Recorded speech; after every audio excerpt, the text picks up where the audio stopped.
hasil dari percobaan yang berjudul tentang pengaruh intensitas cahaya terhadap cahaya matahari terhadap pertumbuhan tanaman kacang hijau.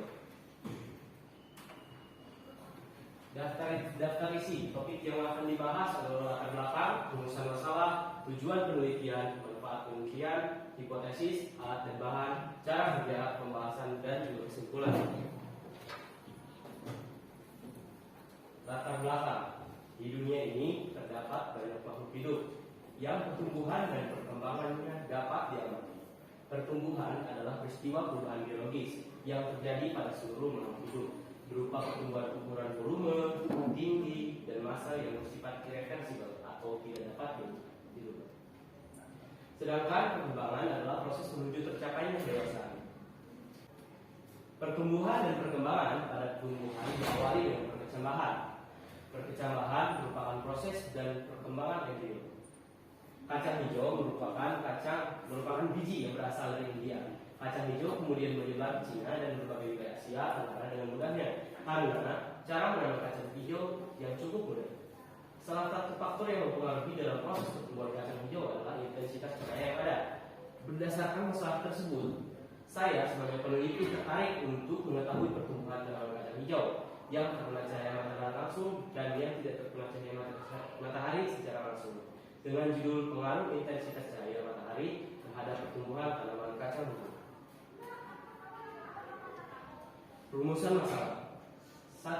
Yang pertama adalah bagaimana pertumbuhan tanaman kacang hijau yang terkena cahaya matahari langsung. Yang kedua, bagaimana lanjut pertumbuhan tanaman kacang hijau yang ditaruh di tempat gelap. Dan yang ketiga, faktor apa yang mempengaruhi perbedaan pertumbuhan kacang hijau yang terkena cahaya matahari dan yang tidak. Tujuan. Yang pertama, untuk mengetahui pertumbuhan tanaman kacang hijau yang terkena cahaya matahari secara langsung. Dan yang kedua, untuk mengetahui laju pertumbuhan tanaman kacang hijau yang ditaruh di tempat gelap. Dan yang ketiga, untuk mengetahui faktor apa yang mempengaruhi tanaman kacang hijau yang terkena cahaya matahari dan yang tidak. Manfaat penelitian. Ada dua manfaat, yaitu bagi siswa dan juga bagi guru. Yang pertama, bagi siswa memberikan informasi mengenai perkembangan dan pertumbuhan kacang hijau. Dan yang kedua, siswa menjadi lebih sadar terhadap perkembangan dan pertumbuhan. Bagi guru, penelitian ini dapat memberikan informasi kepada guru tentang pertumbuhan dan perkembangan kacang hijau. Dan juga guru dapat mengambil langkah yang sesuai untuk mengatasi pertumbuhan dari masing-masing. Hipotesa. Tanaman kacang hijau yang terkena cahaya matahari langsung akan tumbuh lebih cepat dan subur. Dan yang kedua, tanaman kacang hijau yang tidak terkena cahaya matahari akan tumbuh lebih lambat dan kurang subur. Alat dan bahan. Alat dan bahan yang saya gunakan ada alat yang pertama kertas, spidol, gunting, lakban, kapas, peniti, dan plastik. Dan bahannya adalah kacang hijau dan air susu. Cara kerja. Siapkan alat dan bahan yang diperlukan. Rendam kacang hijau yang akan ditanam selama kurang lebih 8 jam. Selanjutnya ambil kacang hijau yang tenggelam. Kenapa saya mengambil kacang hijau yang tenggelam? Karena yang terapung itu biasanya kotor atau sudah rusak. Selanjutnya masukkan kapas ke dalam gelas plastik. Lalu masukkan kacang hijau yang telah direndam ke dalam botol yang sudah diisi kapas. Tandai masing-masing kacang hijau dengan label yang ditulis di kertas. Tempel kertas tersebut di gelas plastik. Bolongi bagian bawah oleh peniti agar air dapat keluar dan tidak menetap di gelas. Siram biji-biji kacang hijau dengan frekuensi 1 kali sehari. Selanjutnya, ukur tinggi tanaman kacang hijau. Pembahasan. Perbedaan pertumbuhan dan perkembangan tanaman kacang hijau dapat dilihat dari tinggi dan batangnya. Tanaman yang disimpan di tempat gelap akan lebih cepat tumbuh dibandingkan tanaman yang disimpan di tempat gelap. Hal tersebut dikarenakan pengaruh hormon auksin yang bersifat inhibitor atau penghambat. Tanaman yang disimpan di tempat terang lebih lambat akan tetapi batangnya lebih kukuh. Kesimpulan. Yang pertama, perkembangannya cukup baik dan menghasilkan batang yang kokoh. Yang kedua, laju pertumbuhannya lebih cepat dibandingkan dengan tanaman yang disimpan di tempat terang. Yang ketiga, faktor yang mempengaruhi adalah pengaruh hormon auksin yang bersifat inhibitor atau penghambat yang membuat pertumbuhan tanaman kacang hijau yang disimpan di tempat terang lebih lambat dibandingkan tanaman yang disimpan di tempat gelap.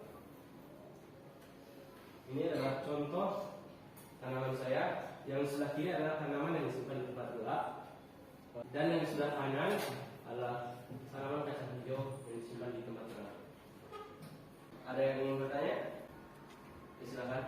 Siap, izin bertanya. Saya Najib Nasiti dari 11 MIPA 4. Koronausin biasa terdapat di meristem ujung batang dan di jaringan meristem ujung akar. Koronausin juga terlibat dalam peristiwa dominansi apikal, di mana dominansi apikal adalah peristiwa ketika si pucuk batang atau si cabang kayu dipotong secara horizontal akan membuat koronausin bertumpuk di satu titik, dan itu akan menyebabkan si pohon menjadi rimbun. Pertanyaannya, apakah si kacang hijau ini dapat terjadi dominansi apikal? Terima kasih. Terima kasih kepada Nazmi Balan Asiki yang telah bertanya. Yang menurut saya hal tersebut bisa saja terjadi, namun harus memenuhi syarat, yaitu seperti menyiram dengan baik dan pencahayaan dapat dan juga suhu yang tepat. Saya juga mempunyai contoh tanaman teman saya yang terjadi dormansi apikal. Itu. Nah, ini adalah salah satu contoh dari tanaman kacang hijau yang terjadi dormansi apikal. Sudah bisa menjawab pertanyaan dari Nasib? Terima kasih.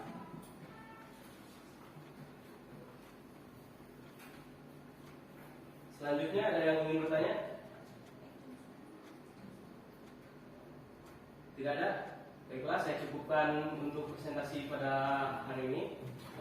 Kurang lebihnya saya mohon maaf. Billahi taufiq wal hidayah. Wassalamualaikum warahmatullahi wabarakatuh.